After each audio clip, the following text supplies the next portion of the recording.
The breath, as we've learned in yoga, as we're taught from all the masters, has an integral role in our own personal transformation from dark to light or from dis-ease to ease.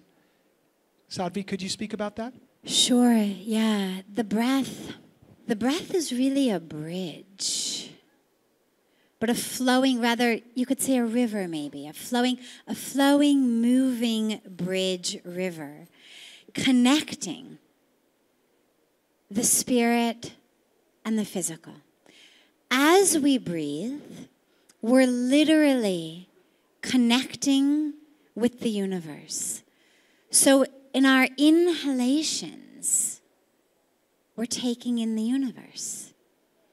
In our exhalations, we're giving out into the universe. And so on a very, very deep level, the breath is that which connects us. We know there's an intangible spirit that flows through us. But the breath is really the tangible aspect of that. That on a constant basis, we are in communication, in connection with the universe. Taking, giving, taking, giving, taking, giving. And so on that level, how we feel about taking at all, how we feel about letting go at all, plays in very physically with our breath, which is where, for example, types of breath work, whether it's something like pranayama or whether it's actual breath work practices, get so deep into the psyche. It's not just an exchange of oxygen and carbon dioxide, but it's actually an exchange of consciousness.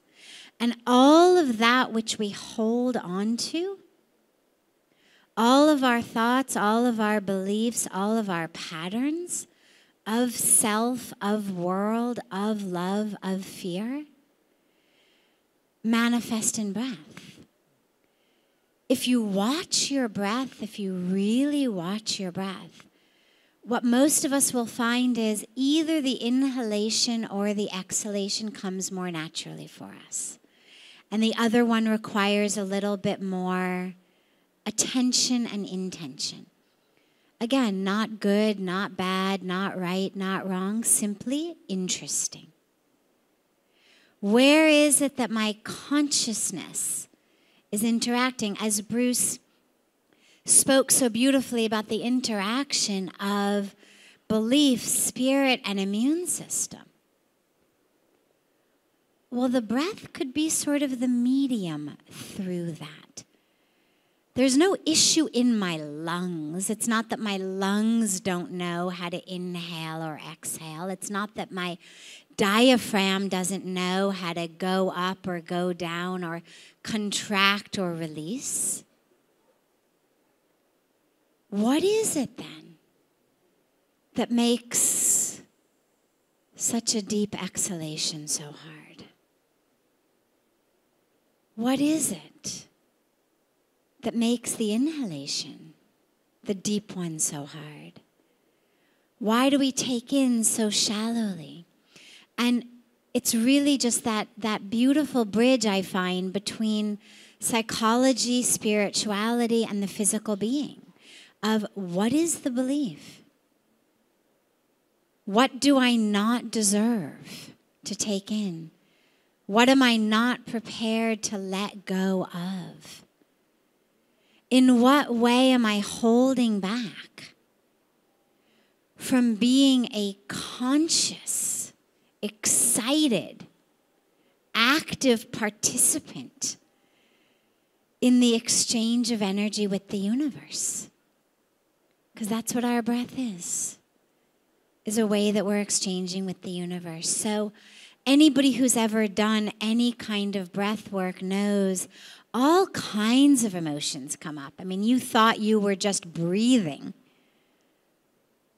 and suddenly you're crying. Suddenly you're remembering. Suddenly you're afraid. And that's what the breath connects us. And this is where work on the breath is such a beautiful tool.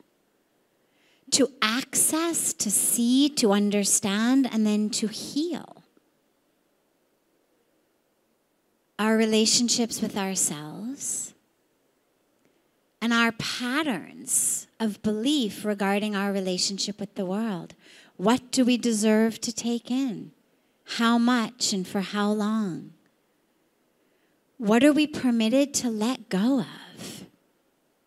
Is there a universe that will hold us if we exhale? If I let go of this one, how do I know there'll be another one? And all of that which leads us into these patterns that keep us so stuck, both physically, because of course, on a very, very physical level, if you're not breathing properly, you're not going to be healthy. Our cells need oxygen. So if I have a pattern of belief that is interacting with my breath, that's going to be the equation through which, the pathway through which that belief impacts my physical body. Deprive cells of oxygen, they're not going to flourish, they're not going to blossom. So how can we, through yoga, through working with the breath, through working with the body, because of course it's not just the breath, it's the muscles of our body. How, working with that which feels so physical, can we get at that which is actually so deeply spiritual and psychological?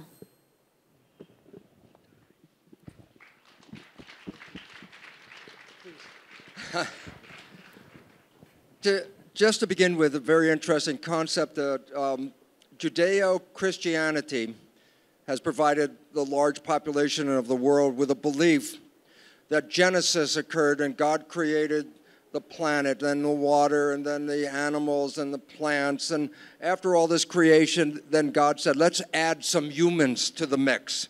So we didn't come from that creation. We were added to the earth. Science comes in and also separates us from the planet because conventional science, based on what is called Newtonian physics, we are physical particles separate from each other. No, we're all separate pieces. And we lost the understanding that the word Gaia is a living organism. The earth is a cell. We are connected to everything. We've lost that vision. We feel that we are a piece in a bunch of pieces. And as I said, are we going to be safe or are we going to be afraid in this? And I said, then we want to protect ourselves. And if you understand the breathing of most people, it's very shallow. It's right up here. Why? I don't want to take too much of the outside in. I'm protecting myself, but as Sadhviji said, we still need oxygen. So we breathe in a little bit of oxygen, but we want to be separate. And the simple reality is, those beliefs are totally false. We were created with everything. We are created from everything. There is no separation between us and the world in which we live. And so when we are breathing very shallow, we are actually, remember I said, protection, close yourself down. Shallow breathing, closing yourself down. When you start to learn to take in the breath of life, you are opening yourself to the entire world around us. And that opening of the world makes us part of this world, not a separate piece from one another. So breathing becomes a very important part of, am I hiding from the world by just breathing a little tiny bit? Or can I take in this breath and become part of this oneness that we are? Your separation is where all the problems of life come from. Your breathing can open you up to this entire world, to take it in. You are this world. You are every bit of this. You're a reflection of everything out there. You came from that. So basically, can we stop the protection that we think is helping us, but it's the protection that is killing us. And breathing, can I take this in? Can I take the world in? Yes. And I can thrive. And so when we start to let go of that protection, the breathing will start to go from shallow chest to abdominal, because I'm taking in the world with every breath. I'm taking in the energy of the world with every breath. And that is what makes us whole. You have shallow breathing, you have fear, all of a sudden you cannot be whole anymore. And so we come here to learn to take power back. And oh my God, closing word, yoga.